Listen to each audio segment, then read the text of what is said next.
Aujourd'hui, je vous propose de faire un petit tour dans la cité médiévale de Guérande.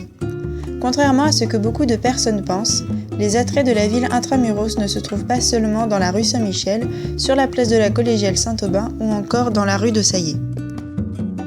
Beaucoup de petites ruelles, dont certaines sont appelées venelles, méritent un détour et quelques photos. Je vous y emmène de suite. Avant de commencer mon aventure dans les petites venelles étroites de la cité, je me suis attardée dans le couloir d'entrée de la porte Saint-Michel. En effet, celle-ci présente de petites gravures que j'ai remarquées en observant les pierres. Je me souviens que mon grand-père m'avait raconté étant petite que ces gravures ont été sculptées par les tailleurs de pierre qui ont façonné la porte. Il s'agit en fait de signatures. Je m'engage ensuite dans la fameuse rue Saint-Michel.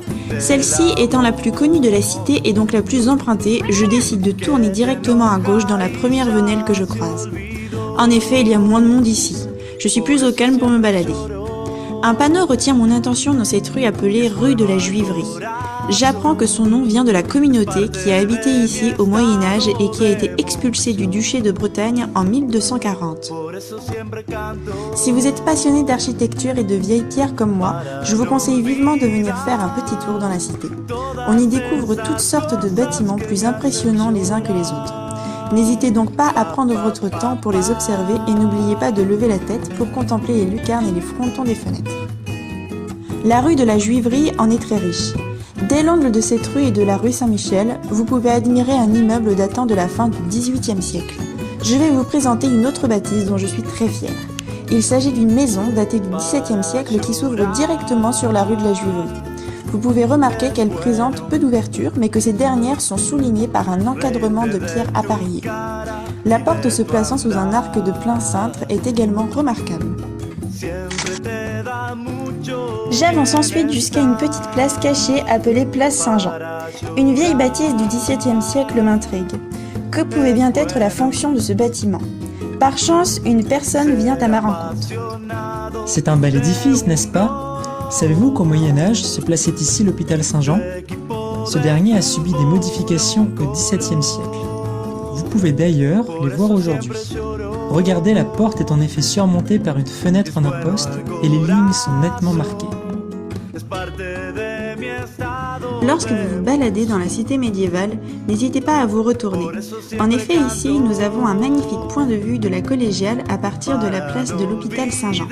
Pour rejoindre la rue de Saillé, je passe dans une venelle séparant l'arrière des Halles et l'hôtel crêperie Le Roc Maria. Encore une fois, je me faufile dans la foule puisque la rue de Saillé est une autre des rues principales de la cité. Ici aussi, je m'attarde devant de splendides façades. Les lucarnes sont encore une fois très travaillées et je remarque que l'enduit des bâtisses est spécial. Ne m'y connaissant pas trop, je vous propose de guetter comme moi le site internet Voyage en presqu'île guérandaise. Une fiche sur les types de bâtiments sur la presqu'île devrait sortir bientôt.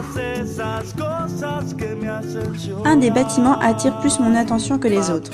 C'est celui qui était autrefois la chapelle de l'hôpital Saint-Jean.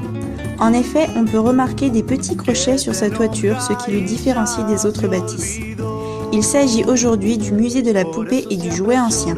J'arrive au bout de la rue de Saillé. Je reviens sur mes pas pour prendre la rue à gauche. C'est la rue Sainte-Catherine. Je suis impressionnée par l'un des bâtiments qui est très imposant. De l'autre côté de ce bâtiment se trouve l'ancien emplacement du collège Saint-Jean-Baptiste qui se trouve aujourd'hui à l'extérieur des remparts en face de la porte Bizienne. Je m'engage dans la rue du Tricot à gauche où je découvre un magnifique hôtel particulier du même nom.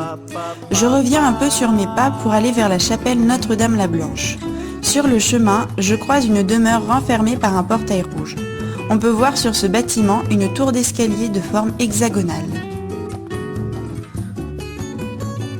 J'avance ensuite jusqu'à la chapelle Notre-Dame-la-Blanche qui est somptueuse. De mémoire, il me semble qu'elle date du XIIIe siècle. Mon grand-père m'a raconté que c'est ici que le second traité de Guérande a été signé en 1381. Ce traité était destiné à mettre fin à la guerre de succession de la Bretagne. Une autre fiche sur l'histoire de Guérande devrait apparaître également sur le site de Voyage en presqu'île guérandaise. Alors n'hésitez pas à la consulter dès qu'elle sera en ligne. Je contourne la chapelle. Sur la gauche du bâtiment, je vois un manoir appelé manoir de la Prévôté. Le nom prévôté vient du mot prévôt, désignant un agent du roi qui avait pour fonction de faire régner la justice sur un territoire. J'imagine donc qu'un prévôt habitait ici. Ce manoir date du XVIe siècle. Je rejoins la place du Pilori où je trouve une maison qui paraît différente des autres. Il s'agit de la maison du Potier qui est la plus ancienne des demeures de la cité. En effet, il s'agit d'une maison datant du Moyen-Âge qui est dite à colombage en raison des pans de bois que l'on voit sur sa façade. Je me retourne et je vois juste en face de la maison du Potier un élément qui est sculpté dans une maison et qui est assez étrange. On l'appelle le bonhomme de Guérande. Je prends ensuite la rue à gauche qui longe la maison du Potier pour rejoindre le carrefour de l'Absalette. J'y vois une maison très impressionnante. J'ai déjà entendu parler de ce bâtiment lorsque je prenais des cours de chant au conservatoire de Guérande. Mon professeur m'avait appris que cette maison correspondait à une école de musique vocale pour jeunes garçons, dont les voix ont surtout servi au service religieux lorsque les femmes ne pouvaient pas faire partie des chœurs dans les églises. Nous voilà à présent face à la majestueuse collégiale Saint-Aubin. À certaines périodes de l'année, il est possible de monter tout en haut du clocher, ce qui permet d'avoir une vue remarquable sur tout Guérande. Sur la droite de l'édifice se trouve la place Saint-Aubin, qui correspond à la place du marché. On y voit également les halles. J'apprécie beaucoup venir faire mes petites courses ici en été. À gauche du bâtiment se trouve la rue des Lauriers.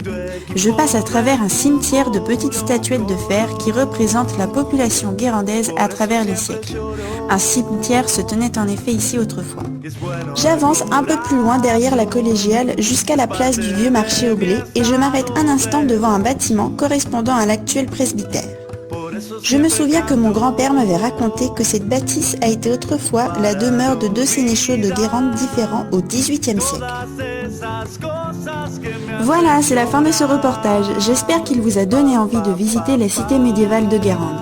Quant à moi, je repars pour un nouveau reportage photo et je vous dis à bientôt en Presqu'île guérandaise.